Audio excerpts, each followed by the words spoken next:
امام مہدی علیہ السلام کے وجود کی برکت سے ہی دین اسلام نے غلبہ پانا ہے، ورنہ امام مہدی علیہ السلام سے پہلے آپ کہیں رسول اللہ کے بعد جب سے خلافت شروع ہوئی اور آج تک جو زمانہ مسلمانوں پہ بیت رہا ہے اور گزر رہا ہے، ان میں کوئی ایسے حالات نظر نہیں آتے کہ دین مبین اسلام تمام عالم پر غلبہ پا سکے۔ ابھی بھی کرۂ ارض پہ آباد انسانی آبادی کی میجارٹی کرسچن ہے، زیادہ تر تعداد مسیحیوں کی ہے، دین اسلام کا کوئی غلبہ نہیں۔ اور جس طرح مسلمانوں کی بھی اس طرح آبادی ہے، اسی طرح بدھسٹ بہت زیادہ پائے جاتے ہیں کائنات میں، چائنا میں ہیں، اپنے انڈیا ہندوستان میں ہمسائے ملک میں ہیں، جاپان میں ہیں، وہ بھی وافر تعداد میں اور دن بدن پھیلے جا رہے ہیں۔ کہنے کا مقصد یہ ہے کہ رسول اللہ صلی اللہ علیہ وآلہ وسلم کی رحلت اور انتقال کے بعد اس زمانے سے لے کر آج تک دین اسلام زمین پر غالب نہیں آ سکا، اور اس دین اسلام کا غلبہ امام مہدی علیہ السلام کے ظہور سے ہوگا، کہ جس متعلق نبی کریم صلی اللہ علیہ وآلہ وسلم نے یہ بشارت اور پیشن گوئی دی تھی کہ میرے فرزندوں میں سے مہدی نامی فرزند آئے گا، جس کا نام میرے نام کی طرح ہوگا، جس کی کنیت اور لقب میری کنیت اور لقب کی طرح ہوگا، اس کی شمائل، اس کی سیرت، اس کے اقوال و افعال میری طرح ہوں گے، اور وہ میرا فرزند آ کر تمام زمین پر عدل و قسط کی حکومت قائم کرے گا، عدل و انصاف کی حکومت قائم کرے گا۔ یہ ایک کلی سا عقیدہ ہے جسے ہم عقیدہ مہدویت کہیں، اور اسلامی مشترکہ عقیدہ ہے۔ جس طرح تمام مسلمان اللہ وحدہ لا شریک کی توحید کے معتقد ہیں، رسالت و نبوت کے معتقد ہیں، اور قیامت کے روز جزا کے معتقد ہیں، تمام مسلمانوں کا مشترکہ عقیدہ ہے کہ آخر الزمان میں قیامت برپا ہونے سے پہلے امام مہدی علیہ السلام کا ظہور ہوگا۔ یہ اسلامی عقیدہ ہے کہ یہ امام مہدی علیہ السلام حضرت محمد مصطفیٰ صلی اللہ علیہ وآلہ وسلم کی عطرت اور نسل سے ہوں گے۔ اس طرح نامینیٹ کر کے ہم جب لے آتے ہیں اس عقیدے کو تو یہ اسلامی عقیدہ بن جاتا ہے۔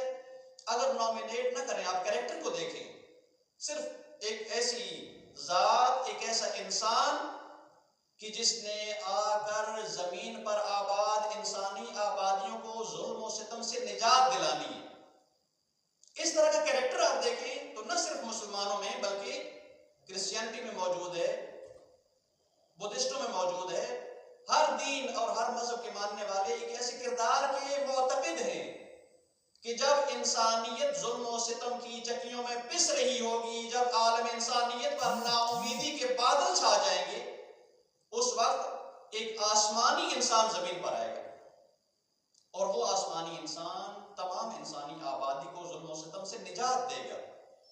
کیریکٹر کے حوالے سے یہ عقیدہ اور نظریہ تمام ادیان میں پایا جاتا ہے۔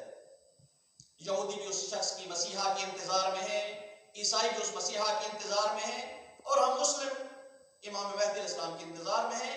اور مسلمانوں کے بیچ میں جو اندر آ کے ڈفرنس پایا جاتا ہے وہ صرف اس بات پہ ہے کہ اہل تشیع ہمارا عقیدہ اس اعتبار سے ہے کہ وہ امام مہدی علیہ السلام دنیا میں پیدا ہو چکے ہیں۔ 255 ہجری سے امام مہدی علیہ السلام حضرت امام عسکری علیہ السلام کے گھر میں پیدا ہوئے، اور آج تک پھر ان کی غیبت کا سلسلہ جاری ہے۔ لیکن اہل سنت اس عقیدے کو نہیں مانتے کہ وہ پیدا ہو چکے ہیں، بلکہ کہتے ہیں آخر زمان وہ پیدا ہوں گے۔ کہاں سے ظاہر ہوں گے، کیسے ان کی پیدائش ہوگی، اس میں کوئی تفصیل ڈیٹیل نہیں ان کے پاس، صرف اتنا ہے کہ قیامت سے پہلے امام مہدی آئیں گے۔ لیکن شیعوں کا یہ عقیدہ ہے کہ امام مہدی علیہ السلام پیدا ہو چکے ہیں، نہ یہ کہ پیدا ہوں گے، پیدا ہو چکے ہیں، ابھی پردہ غیب میں ہیں، اور اس غیبت کے زمانے میں ہم شیعہ حالت انتظار میں ہیں۔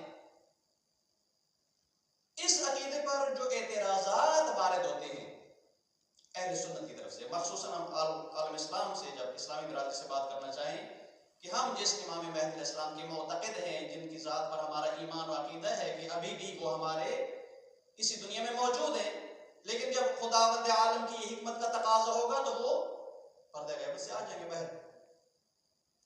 اس عقیدے پر اہل سنت کے کچھ اعتراضات ہیں، ہم انہی اعتراضات کو ذکر کر کے ان کا جواب اس مختصر ٹائم میں جتنا ہو سکا عرض کرتے ہیں۔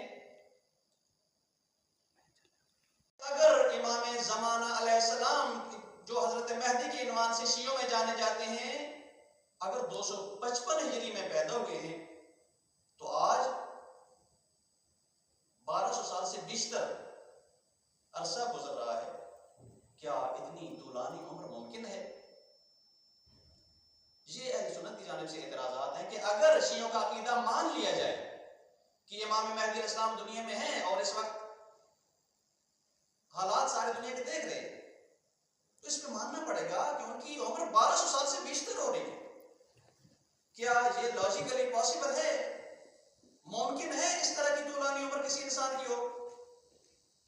ایک یہ اعتراض. دوسرا اعتراض یہ ہے کہ اگر امام زمانہ علیہ السلام کی ولادت 255 میں ہوئی ہے مگر اس زمانے سے لے کر آج تک غیبت میں ہیں، تو یہ غیبت کیوں پیش آئی؟ بھائی ہمارا شیعوں کا عقیدہ یہ ہے کہ جس طرح اللہ تعالیٰ کی جانب سے انسانی ہدایت کے لیے نبوت کا اہتمام ہوتا ہے، اسی طرح اللہ تبارک و تعالیٰ نبی کے بعد امامت کا اہتمام فرماتا ہے. نبی اور امام کے خدا کی جانب سے اہتمام کی حکمت کیا ہے؟ تاکہ لوگوں کی ہدایت کر سکے، تاکہ معاشرہ ضلالت اور گمراہی میں نہ بھٹکے، ظلمت اور تاریکی کی دلدل میں انسان بھٹک نہ جائے، گمراہ نہ ہو جائے. یہ حکمت ہے. اہل سنت کا اعتراض یہ ہے دوسرا کہ اگر اللہ تعالیٰ کی حکمت یہ ہے کہ ایک خدا کی جانب سے ہادی ہونا چاہیے، چاہے نبی کی شکل میں چاہے امام کی شکل میں، تو امام یا نبی کا فریضہ کیا ہے؟ قوم کی ہدایت کرنا. اس امام یا نبی کا فائدہ ہی کیا ہے جو قوم کی ہدایت نہ کر سکے؟ کیا ضرورت پیش آئے کہ امام کو اس قوم سے جدا کر لیا جائے؟ غیبت یعنی کیا کہ ہم ان تک نہیں پہنچ سکتے. غیبت کا معنی یہ نہیں ہے کہ وہ نہیں ہیں لیکن ہماری رسائی نہیں ہے. کس وجہ سے بھی غیبت کا مقصد کیا ہے؟ تیسرا سوال یہ ہے کہ اگر آپ کہتے ہیں امام غائب ہیں اور غیبت میں چلے گئے ہیں تو ایسے امام کے وجود کا کیا فائدہ؟ بھئی ایک استاد ہو کلاس میں تو کلاس روم میں موجود اسٹوڈنٹس اپنے استاد سے گائیڈ لے سکتے ہیں، سوال کر سکتے ہیں، اپنی مشکلات حل کروا سکتے ہیں علمی طور پہ. تو ایسے امام جو اپنی امت بھی موجود نہیں، ابھی امت کیا کرے؟ غائب امام کا فلسفہ کیا ہے؟ فائدہ کیا ہے اس کے وجود کا؟ پھر آخری جو اعتراض ہے یہ غامدی صاحب جیسے افراد اٹھاتے ہیں کہ یہ مہدویت کا عقیدہ صرف مخصوص ہے شیعوں کے ساتھ. یہ مہدویت نامینیٹلی کہ امام مہدی علیہ السلام کہ جو امام عصری اسلام کے بیٹے ہیں، اس شخصیت کا عقیدہ صرف شیعوں کا عقیدہ ہے، دوسرے اسلامی مکاتب فکر کا عقیدہ نہیں ہے. لہٰذا مسلم حقیقت نہیں ہے، کوئی ضروری نہیں ہم اس کے بارے میں گفتگو کریں، جانچ پڑتال اور تحقیق کریں. خاص یہ عقیدہ ہے. بس ان 4 اعتراضات کو دیکھتے ہوئے ہر ایک اعتراض کا ترتیب سے لے کر جواب عرض کرنے کی کوشش کرتے ہیں. پہلا اعتراض ہے کہ اگر 255 میں امام زمان اسلام پیدا ہوئے ہیں تو آج کے زمانے تک اتنی طولانی عمر کیسے ممکن ہے؟ اس کا شارٹلی جواب اور آنسر یہ ہے کہ کسی کو عمر کوتاہ دینا یا طویل عمر عطا کرنا یہ پروردگار کی قدرت کا کام ہے. ماشاءاللہ. جب ایک خالق حکیم اتنی بڑی کہکشاؤں سے بھری کائنات کو اپنی قدرت پہ ہر چیز ایجاد کر سکتا ہے، پیدا کر سکتا ہے، تو وہ خدا چاہے تو اپنی کسی خاص بندے کو طول عمر نہیں دے سکتا. یعنی یہ اعتراض کرنا کہ ایک انسان کی اتنی طولانی عمر نہیں ہو سکتی، ڈائریکٹ اعتراض جائے گا پروردگار کی قدرت پہ. کیا خدا قادر ہے یا نہیں ہے؟ اگر پروردگار قادر ہے اس امر پہ کہ کسی انسان کو طولانی عمر عطا کرے، تو کیا تاریخ میں بھی کوئی ایسے ہمیں سیمپل ملتے ہیں، کچھ افراد ایسے ملتے ہیں جنہوں نے طولانی عمر پائی ہو؟ تو قرآن مجید میں حضرت نوح علیہ السلام جنہیں آدم ثانی کہا جاتا ہے، معلوم آپ کو کہ کریشن جو انسانی شروع ہوئی حضرت آدم علیہ السلام سے شروع ہوئی، پھر درمیان میں ایک گیپ آ گیا کہ لوگ مشرک ہو گئے، بت پرست ہو گئے، غرق ہو گئے، برباد ہو گئے. یعنی دوبارہ جو انسانیت کی نسل شروع ہوئی ہے حضرت نوح سے آگے پھیلی. آدم ثانی اس لیے کہتے ہیں لوگ. اور اللہ تبارک و تعالی نے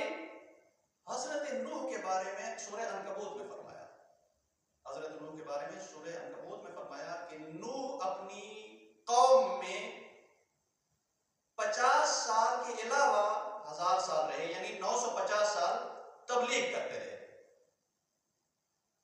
اگر آپ یوزلی وسائل و شرائط اور اسباب دیکھیں تو 950 سال کی کوتاہ عمر نہیں ہے، کوئی چھوٹی عمر نہیں۔ پروردگار نے اپنے اس بھیجے ہوئے نمائندے اور خلیفہ کو 950 سال کا عرصہ صرف تبلیغ کے لیے دیا ہے۔ عمر کتنی ہے وہ نہیں قرآن نے بتائی، مینشن نہیں کی۔ 950 سال تبلیغ ہے حضرت نوح علیہ السلام کی، تو مطلب جیسے پروردگار کسی انسان کو طول عمر عطا کرنے پر قادر ہے، یہ ہوا بھی ہے، تاریخ میں عطا کی بھی ہے، صرف پاسبلٹی نہیں، خدا نے یہ فیض عطا بھی کیا حضرت نوح علیہ السلام۔ حضرت نوح علیہ السلام کے علاوہ حضرت عیسیٰ علیہ السلام کے بارے میں سب مسلمانوں کا عقیدہ ہے کہ جب انہیں سولی پر چڑھانے کے لیے لے جایا گیا اور جس شخص نے سازش کی تھی، جس شخص نے جاسوسی کی تھی عیسیٰ علیہ السلام کو پکڑوانے کے لیے، پروردگار نے اسی شخص کو عیسیٰ کی شکل میں بدل دیا، عیسیٰ کے بیس میں بدل دیا کہ وہی شخص قتل ہو گیا، سولی چڑھا دی گیا اور حضرت عیسیٰ کو خدا نے غائب کر دیا۔ حضرت عیسیٰ علیہ السلام کے بارے میں قرآن کریم فرماتا ہے ما قتلوہ وما صلبوہ، انہوں نے عیسیٰ کو قتل نہیں کیا، عیسیٰ کو صلیب نہیں چڑھایا، بل شبہ لہم، بلکہ ان کے لیے شباہت ہوگی، ان کے لیے مسئلہ اس طرح سے پیش آیا کہ وہ سمجھے کہ عیسیٰ کو ہم چڑھا چکے ہیں سولی، درارا کہ عیسیٰ سولی نہیں چڑھتے، بل رفعہ اللہ، اللہ نے عیسیٰ کو وہاں سے اٹھا لیا۔ اور تب سے لے کر اب تک حضرت عیسیٰ علیہ السلام غیبت میں۔ اکثر مسلمان مفکرین کا کہنا ہے کہ عیسیٰ علیہ السلام زندہ ہیں، اور جب خدا چاہے گا وہ دوبارہ زمین پر آئیں گے، اور کب آئیں گے؟ یہ اہل سنت کی کتابوں میں حدیثیں پائی جاتی ہیں کہ عیسیٰ علیہ السلام کا نزول تب ہوگا جب حضرت مہدی علیہ السلام کا ظہور ہوگا۔ بس انبیاء میں سے حضرت خضر کی، حضرت خضر علیہ السلام کہ جن کو آپ معلم موسیٰ کے نام سے بھی جانتے ہیں، کہ جب موسیٰ علیہ السلام کو یہ تصور ہوا کہ میں بہت اہل علم ہوں تو پروردگار نے کہا جا میرے ایک عبد سے مل، جا کے بندے سے مل۔ وہ جو واقعہ ہے کہ دریا کا سفر کرتے ہوئے گئے، حضرت خضر سے ملے تو دیکھا حضرت خضر نے ایک کشتی کو سوراخ کر دیا، یا کہیں ایک دیوار تھی وہ تعمیر کرنا شروع کر دی، ایک بچہ تھا اسے قتل کر دیا، جو واقعہ قرآن کریم میں بھی کوٹ ہوئے، نقل ہوئے۔ تو یہ حضرت خضر وہ ہیں کہ جن کے بارے میں کہا جاتا ہے ابراہیم سے پہلے کے تھے، حضرت خضر حضرت ابراہیم سے بھی پہلے کے۔ پھر نسل ابراہیم چلی، حضرت یعقوب، اسحاق نبی گزرے، آگے یوسف آگے، یوسف کے بعد موسیٰ کا دور ہے، موسیٰ کے بعد حضرت عیسیٰ کا دور ہے۔ سارے زمانے میں حضرت خضر موجود ہیں، کیونکہ ان کے بارے میں کہتے ہیں آب حیات پی لیا تھا انہوں نے۔ ذوالقرنین بادشاہ کی حکومت میں خضر نے آب حیات پی لیا تھا، وہ ابھی تک وہ زندہ ہے۔ ہمارے شیعہ روایات میں ملتا ہے کہ حضرت خضر ہر سال حج کے موقع پر امام زمانہ کی خدمت میں شرفجاب ہوتے ہیں۔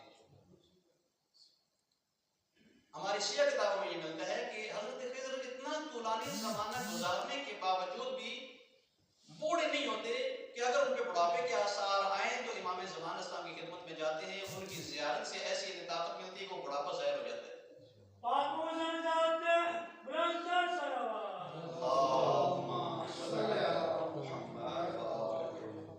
وہ اپنے اولیاء کو طولانی عمر عطا کر سکتے ہیں، جیسے کہ یہ 3 نبی طولانی عمر کے مالک ہیں۔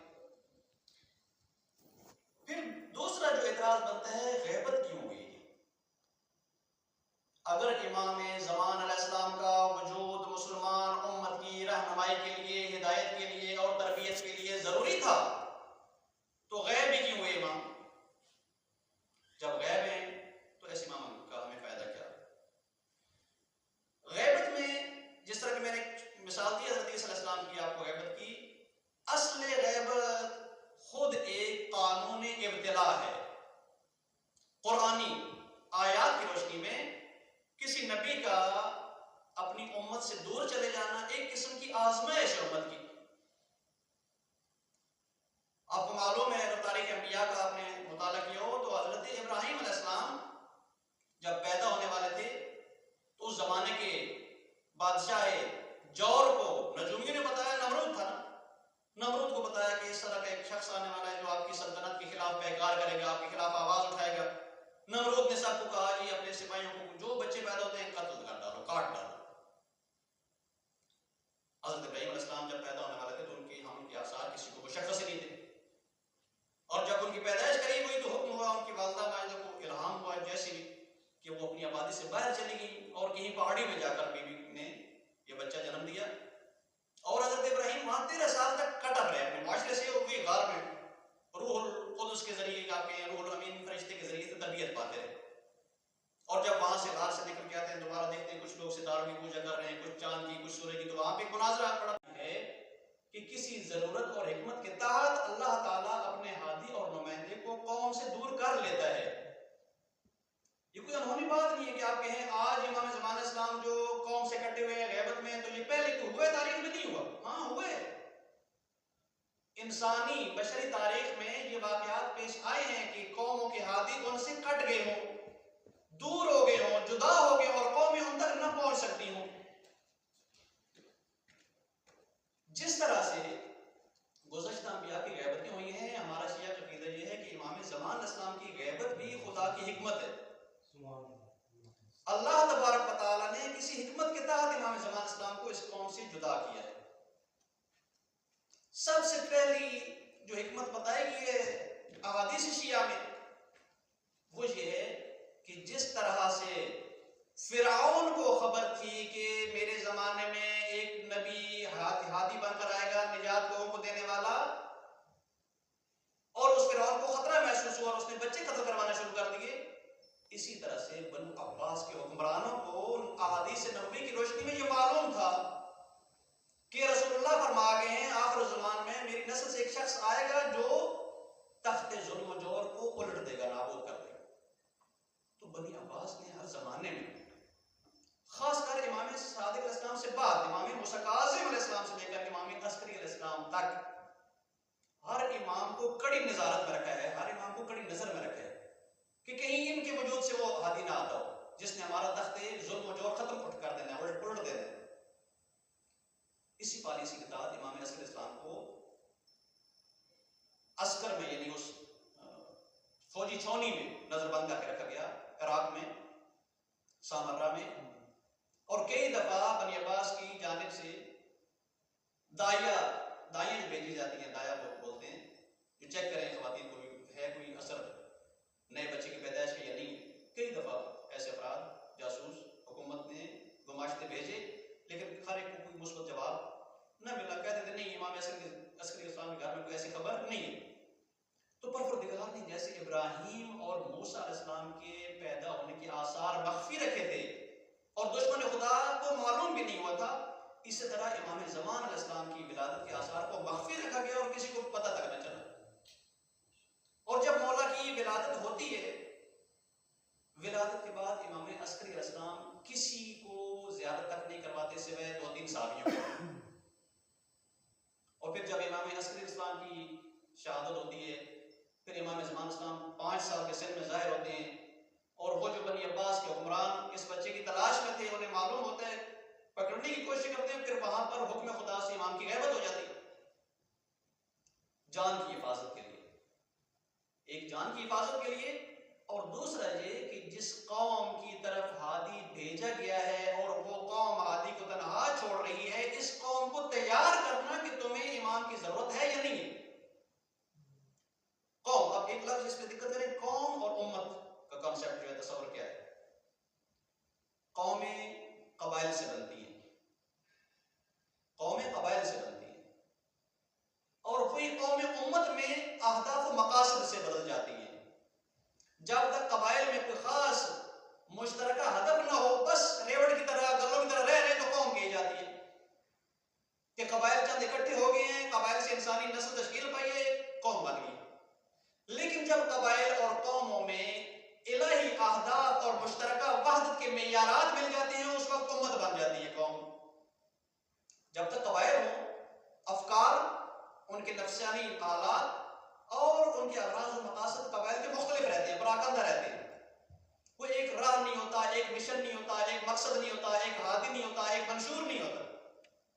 لیکن جب قوم کو ایک منشور مل جائے، ایک مقصد مل جائے، ایک رہنما مل جائے، ایک راستہ مل جائے، اور وہ مختلف قبائل سے تشکیل پانے والی قوم متحد ہو جائے، اس وقت کہتے ہیں یہ امت بن گئی ہے۔ امت اسلامی کا شیرازہ بکھرا، وہ امت کی جو مدنی تعلیمات میں امت بنی تھی وہ قبائل میں بٹ گئی رحلت نبی کے بعد، اور قبائل سے قبائل بنتے گئے، عرب و عجم کے فرق سامنے آتے گئے۔ امام علیہ السلام کا 25 سال کا سقوط ایک طرح کی غیبت ہے کہ امام برحق کو معاشرے سے کٹ آف کر دیے گئے، کاٹ کے سائڈ میں کر دیے گئے۔ وہ جو رول ادا کرنا تھا امام برحق نے رحلت نبی کے بعد، وہ نہیں کرنے دیا گیا۔ جب امت اسلامی قوم میں قبیلے میں بٹ گئی تو امام حسن اسلام کو اپنے لشکر میں موجود لوگ آ کر کیا کرتے ہیں؟ خنجر مارتے ہیں۔ قومیت جب اجاگر ہوئی، امت کا تصور ختم ہو گیا، تو امام حسین اسلام کو کس طرح شہید کیا گیا؟ قومیت اجاگر ہوئی، امت مر گئی، تو امام سجاد اسلام کو کس طرح تنہائی میں محراب میں چھوڑ دیا گیا؟ امت نے تھی امام ہمیشہ تنہا مارے گئے، امت نے تھی تو اماموں کے ساتھ ہمیشہ دغا ہوئے ہے، غداری ہوئی، اور یہ سلسلہ امام عسکری علیہ السلام تک جاری رہا ہے۔ یہ سلسلہ تاریخ میں طولانی عرصہ پکڑا رہا، جاری رہا۔ اب پروردگار نے اپنی حکمت کی بنا پر جب دیکھا کہ اس قوم میں وہ شعور ہی نہیں امت والا کہ جو اپنے مانوی باپ کی حفاظت کر سکیں، جو امام برحق کا ساتھ دے سکیں، تو اللہ تبارک و تعالیٰ نے اپنی حکمت کی اور لطف کی بنا پر امام کے وجود کے تحفظ کے لیے غائب کر دیا امام، تاکہ ایک وقت آئے کہ جب انسانیت مایوس ہو جائے ظلم و ستم سے، اور ظلم و ستم کے سامنے انسان کو امام برحق کی انتظار تڑپائے، تب امام کا ظہور ہوگا۔ بس حکمت ہے، رب کی ہر ایک حکمت کو ہم نہیں سمجھ سکتے۔ ہمارا مغز ہی کتنا ہے، ہماری عقل اور بساط ہی کتنی ہے، ہماری معرفت کی توانائیاں ہی کتنی ہے کہ ہر چیز کی تہ تک ہم پہنچ پائیں۔ حکمتیں اپنے کاموں کے خدا خود جانتا ہے، لیکن یہ اعتراض کرنا کہ امام علیہ السلام کی غیبت کیوں ہوئی، اس کا آسان جواب یہ ہے کہ جو بنی عباس کے خلفاء جانتے تھے کہ ایک امام مہدی نے آ کر تخت ظلم کو الٹنا ہے، وہ بنی عباس امام مہدی کی تلاش میں دے کے قتل کریں، انہیں شہید